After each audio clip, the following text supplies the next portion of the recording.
여러분, 저 김평우 변호사입니다. 예. 제가 4년 반 전에 로스앤젤레스에 가서 그동안 공부를 좀 조용히 하고 있었습니다. 그러다가 지난 29일 일요일 날 서울에 돌아왔습니다. LA에 있는 동안에 11월 30일부터 한 달 동안 매일같이 한 편씩 글을 써서 조갑제닷컴에 올렸습니다. 그 글을 조갑제닷컴에서 책으로 엮어서 낸 것이 바로 탄핵을 탄핵한다! 이 글입니다. 여러분, 지금 이 탄핵은 박근혜 대통령 개인에 대한 탄핵이 아닙니다. 이번 탄핵은 자유민주 법치의 세 가지 원리에 의해서 70년 전에 이승만 초대 대통령에 의해서 세워진 대한민국이라는 민주법치국가에 대한 탄핵입니다. 이 탄핵대로 하면 대한민국은 헌법도 없고 법률도 없는 나라가 됩니다. 오직 혁명 수령의 명령에 따라서 마음에 안 드는 사람은 잡아서 감옥에 넣고 마음에 안 드는 재벌은 그날로 해체시키고 마음에 안 드는 글은 단 한 줄도 이 나라의 언론에 올라올 수 없는 암흑의 국가가 됩니다.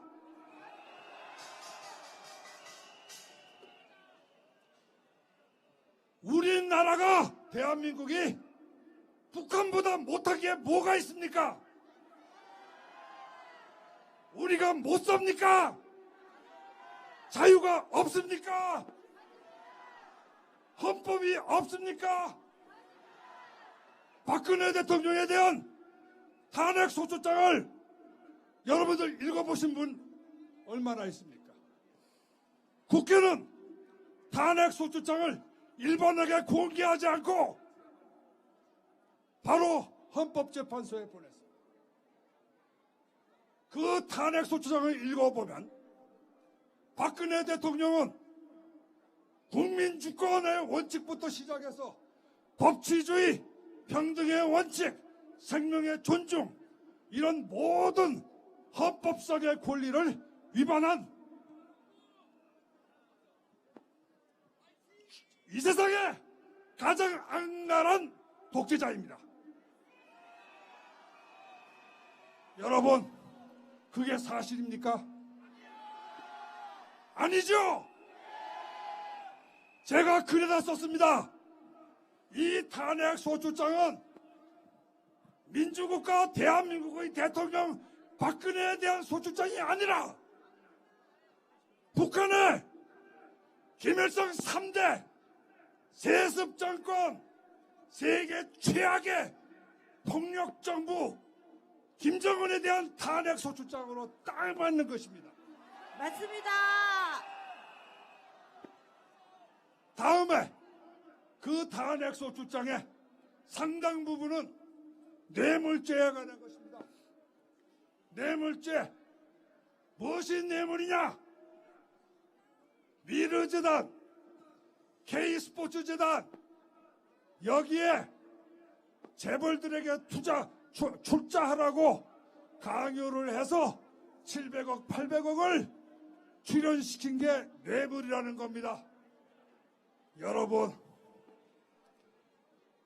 미르재단, K스포츠재단은 대한민국의 공익법인법에 의해서 만들어진 공익법인입니다. 공익법인에 출연한 게 어떻게 뇌물이 됩니까?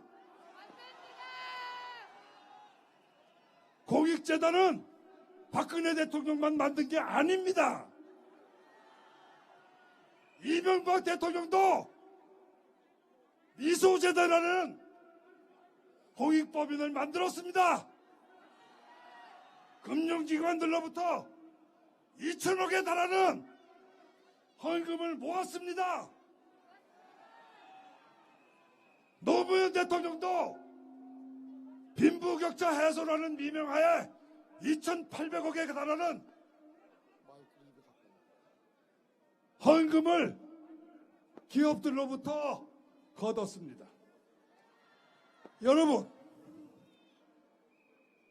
우리나라가 기업들로부터 그러한 헌금을 받는 것이 꼭 잘하는 건 아닙니다. 그건 우리도 다 압니다.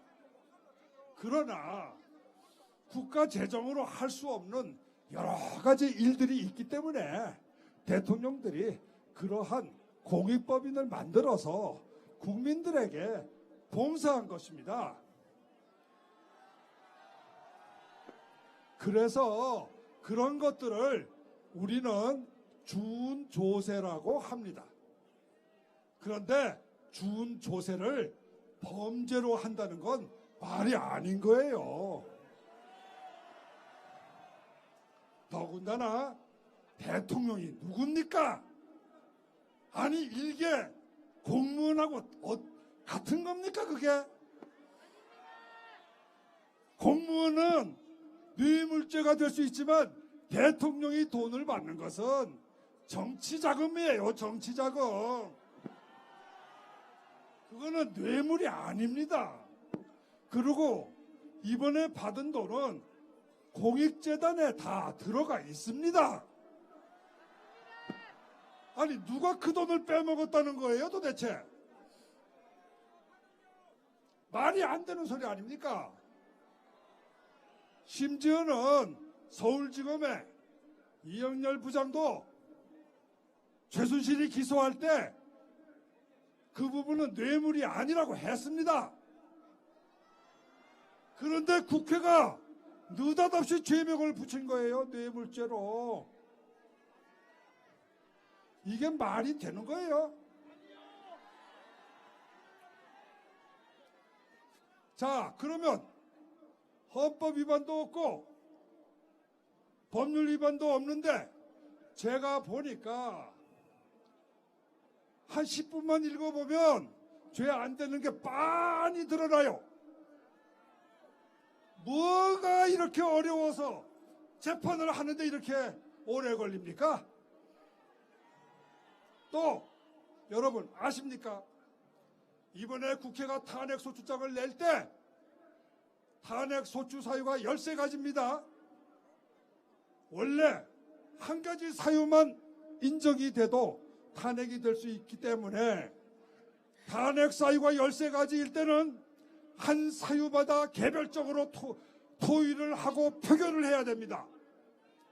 그런데 이번에 국회는 12월 9일 날 몇 시간 만에 후다닥 토론도 없이 13가지 사항을 일괄 표결해버렸습니다.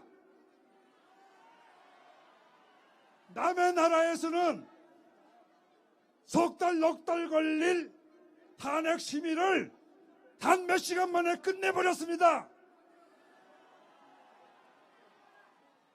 13가지 사항에 대한 개별적인 토의와 표결이 없었기 때문에 이번 탄핵은 헌법적으로 완전 무효입니다. 무효이다! 재판하는데 시간 걸릴 게 없어요. 적법 절차 위반입니다. 국회의 표결 심의 과정 자체가 헌법에 위반됩니다. 국회의원들을 모두 헌법 위반으로 고발해야 됩니다. 고발한다!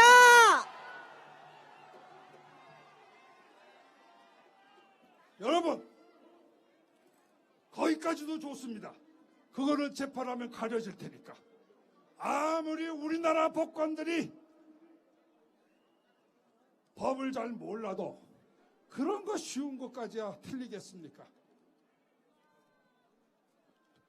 분위기만 공정하게 지켜진다면 탄핵이 기각될 것은 명약 관할합니다. 그런데 왜 이렇게 재판이 힘든 겁니까? 이유가 한 가지 있다고 저는 봅니다. 특검 때문에 이렇습니다. 특검 때문에. 여러분, 제 이야기 한번 들어보세요. 제가 틀린 게 있는가? 원래 이 특검은, 박영수 특검은 2016년 11월 22일 국회가 최순실 비리 사건을 조사하기 위해서 만든 것입니다.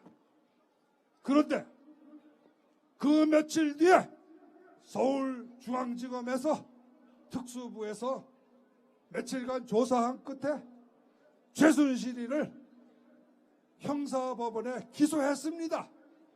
여러분, 검사가 조사하는 건 기소할 거냐 말 거냐를 밝히기 위해서 조사하는 겁니다.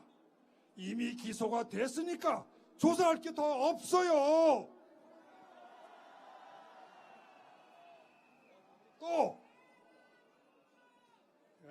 또 박근혜 대통령이 최순실의 공범이냐 주범이냐 이거를 또 밝히기 위해서 특검이 조사한다고 합시다. 그렇지만 2016년 12월 9일 대한민국 국회가 이미 박근혜 대통령을 탄핵 소추하지 않았습니까? 그러면 다 끝난 거 아닙니까? 조사는. 형사법원에서 최순실 사건 유죄인가 무죄인가 재판하고 헌법재판소에서 박근혜 대통령에게 과연 탄핵할 만한 중대한 사유가 있는지 없는지 재판하면 끝나는 것입니다. 왜 탄핵 특검이 필요한다는 겁니까? 특검은 필요 없는 겁니다. 필요 없으니까 할 일이 없어가지고 이것저것 마구 쑤시고 다녀요. 그러다 보니까 다들 겁이 나서 현직 장관이 구속되고 삼성재벌의 이재용 총수가 구속 직전까지 몰리고 이렇게 되니까 대한민국의 모든 사람들이 다 박영수 특검이 무서워서 입도 뻘끔 못하고 제 생각에는 헌법재판소 재판관들도 겁내고 있는 것 같아요. 여러분들, 공정한 우리 헌법재판이 이루어지려면 박영수 특검을 즉시 해체해야 됩니다. 황교안 대행이 박영수 특검을 해체하는가 안 하는가 봅시다. 우리가 해체하라고 계속 요구합시다. 만일에 박영수 특검을 대한민국 정부가 해체하지 못한다면 우리 국민들의 손으로 몰려가서 해체시킵시다.